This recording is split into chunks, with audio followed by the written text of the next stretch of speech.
So right, cool. you got a new album. It's called Up. I've only heard just the single off it so far, but it sounds pretty cool. How did the whole recording experience go, and are you proud of the album? Yeah, absolutely. I think we're more proud of this album than anything we've done in the past. We really look to ourselves as a band to go in the studio and be creative and experiment with some new sounds and some different things this time around. And I think we really work together more as a cohesive unit than we have on any other album. So yeah, we're extremely proud of it and very excited to release it. Yeah, I know Onyx had some pretty upbeat sort of songs on it. Is it the same sort of, is it similar in the way to Onyx? Is it an upbeat album, or is it a bit more ballady, this one? We've it's upbeat, but it's in a different way, I think. We still have some songs that are reminiscent of Onyx and things like that. Like we've got songs that are, heavier, and we've got songs that are lighter and everything in between. We try to really focus on making a lot of the songs danceable on this new album.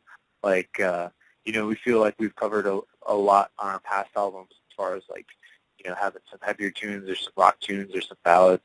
But we've never really had that, just fun, having a good time, carefree, danceable songs. So we've got a couple that we think kind of nailed that on this one. So it kind of adds a new element to the record. Cool as. I'm just wondering, I Googled it just earlier, and I couldn't find that you've ever toured Australia before. Have you been here yet? And are you planning to come here? We have not been there, and we would love to come there. I think we're just waiting for the appropriate time and invitation and everything like that, and hopefully we'll see that in 2016 here. We would love to come down. Yeah, it'd be great to see you here. If there was any band that you could bring along with you, who would be your ideal opening act? Oh man, that's a fantastic question. Are you familiar with the band King? Kyng? Oh, I've seen the name around, but I probably don't know any of their songs. Oh, dude, they're fantastic. I would love to bring those guys along with us, or Avatar. They're from Sweden, and I'm not sure if they've been there or not. I don't think that they have, but they're fantastic metal band from Sweden.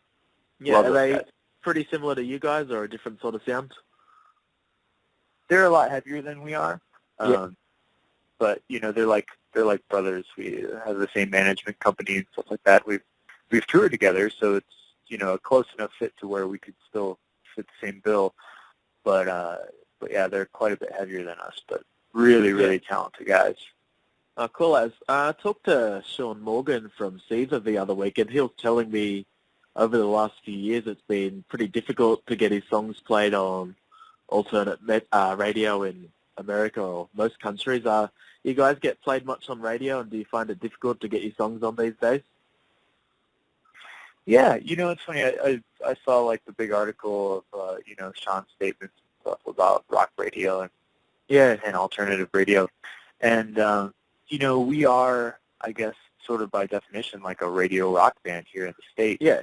Our last album, Onyx, we had 3 #1 rock radio singles and stuff like that, and prior to this new album, Up, we never really got played or got touched at alternative radio that much. So they've kind of taken a liking to our new song, Footsteps, which is great. But I think the whole market and everything is changing a little bit too. It's like anything else; it comes and goes in waves, and it's I guess it's hard to predict sometimes. We've got very strong relationships with some of these radio stations, and for us, it's been nothing but growth. So we've added more stations, but we haven't lost any. But I'm sure at some point, things are bound to go the other way.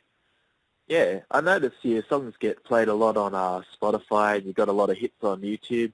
Do you know if you have many fans here in Australia yet? Did they contact you and say they like your album and stuff like that?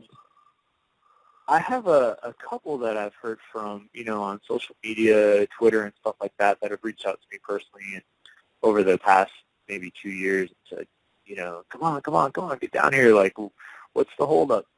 But there's really no gauge for it, until we get out there and do it. Like, I have no idea what that market may be or how many potential Pop Eagle fans we really have there. Oh, true. Yeah, it'll be interesting to see when you come down. I'm sure it'll be a great show. Absolutely, man. Let's hope so. Yeah, there was a statement made, I'm sure if you read, the metal sites like Blubbermouth, you would have seen it. A guy called Kevin Lyman, he organizes the Mayhem festival. I'm not sure where it is, but anyway, he made a quote saying that what happened with metal, it got old and aged, it's gotten old, grey and fat, and they've chased the girls away. Do you think there is sort of an obligation with bands? I know you guys are a bit younger and you look pretty stylish, but do you think there is, an obligation for bands to keep fit once they're in their 40s? Because I know I go to metal shows sometimes and I love all the old school bands, but there really isn't many girls there, and it kind of sucks. Do you think there is an obligation for bands to, look good? It really depends on what kind of metal you're talking about. You know what I mean? Yeah. Like, there's some types of metal where it doesn't matter what the dudes look like, they're just not going to be girls at the show. Yeah, totally. I've been at those shows. I've been a part of those shows. And it's it is what it is. Like, I don't know, man, it just seems like such a shallow question. Yeah, like, to me, if you're going the metal route, it's all about the music, man.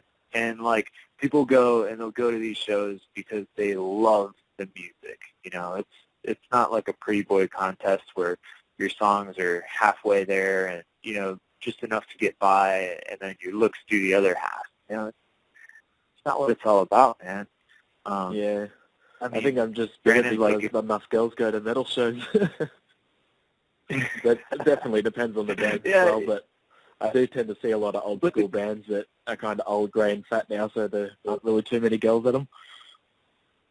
Yeah, which is awesome. But, I don't know. The girls that you do meet at a show like that are typically pretty rad, Oh, yeah, definitely. I don't know. It's just, anyone who's going to a metal show with the intentions of hooking up with someone that they've never met before, yeah, like, probably not the best place, Like, if all the planets align, you may get lucky, you may find something, but probably not the best spot. Maybe you should take up a pottery class or go to the go to the park and walk a dog or something. Oh no, yeah, I agree with that one. Not the place. You guys did a song a few years ago. It's called Boss's Daughter. It features Mick Mars from the one and only Motley Crue. How did you manage to hook that up? He's a big name. How did you meet him and organize that? Yeah, that was a few albums ago, and at that point in time, when we were getting ready to go in the studio, we just mentioned to our management, like, hey, it would be fun if we did some sort of like a co-write with someone, or like just put your feelers out and let us know if like there's anyone that you think would be willing to collaborate with us. Yeah. And it was almost instantaneously. They came back. They said, Mick Mars loves the band. Would totally want to work with you guys. Like, whether it's, writing a song together or just hanging out, hashing out some riffs, stuff like that. Let's make it happen. So we went to his house in Malibu and, hammered out some guitar riffs. And the next thing you know, Boss's Daughter was born, and we asked him if he wanted to be in the music video, and he was like overjoyed. He told us it was the first time that he ever played with another guitar player since before he was in Motley Crue. So like for him to be in a video where he's not the sole guitar player was like a once in a lifetime thing, really. And did you get along with him? Was he nice? Did you go out and party or have a few drinks afterwards, do any Motley Crue style mayhem? Dude, that guy has got so many ridiculous stories, and he is like the nicest, funniest guy, but I think people don't always get to see that side of him and what a chatterbox he is, because Motley Crue is such a band of like huge personalities. You know, I mean, you've got Nikki Sixx, Tommy Lee, and Vince Neil, who's like huge personalities, kind of overshadow him, and he never really gets his time in the spotlight. You know, and I think that's what he really enjoyed about working with us, working with another band, was like, you know, the focus was on him for once. Yeah, and like he got to be like the star in our video, and he was, you know, got the attention and the recognition. And not to say that he doesn't get that, but certainly in comparison to some of the other big personalities of Motley Crue, kind of falls to the wayside sometimes. Yeah, definitely. I always wonder. The first time I ever saw Pop Evil pop up in like a Vivo recommends kind of thing on YouTube, it wasn't what I expected. I'm just wondering, where did the name come from? The name comes from sort of like two extremes. So if you think about it, you know, like in relation to our music, like we've got some of the poppier sounding songs, Footsteps, or, you know, some of our ballads and things like that. And then the evil is sort of like, you know, the heavier side of us. And since we're like 5 completely different types of people in our band, you know, like totally different personalities. Each one of us has completely different influences musically. When we collaborate and we write songs together, a lot of times we get, you know, so many different ideas and styles that come out. We like being able to have that flexibility to go from one extreme to the other, from the pop side to the evil side and everything in between. You know, we like to cover that whole spectrum and range of emotion, whether you're feeling, you know, pissed off at the world and you want to, you know, crank out Trenches or Last Man Standing or some of those songs, or, you know, if you're feeling solemn and down, or if you're happy or whatever it is, you know, you're never really always feeling one emotion. So we want to be able to have the flexibility to cater to that and play all of those different types of music that move us. Fair enough. Well, I know I've got a 15-minute time limit, so I'll just ask you one more question. What are your plans for the next year or two? Are you going to be touring? Is there any big festivals and people you're going to be playing with over the next year? You know, just touring, man. We're kind of keeping ourselves open for the fall and winter to see if there are any bigger tours that we want to take part in or jump on. But for the time being, we're doing a lot of headlining stuff, getting everything ready for the album release on August 21st, all of our music videos and things like that. And then probably just touring really, really hard. Hopefully getting over to you guys. This past year we did all the big European festivals, so, you know, we would love to do, you know, like Soundwave with you guys. And Soundwave's great. I go every year. The invitation is there.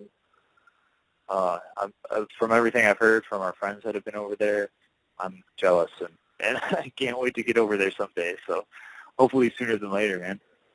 Yeah, man. Cool as. Well, if you ever come down, I'll definitely be up the front row, taking some photos, maybe have a beer after the show. It would be awesome. Hell yeah, brother.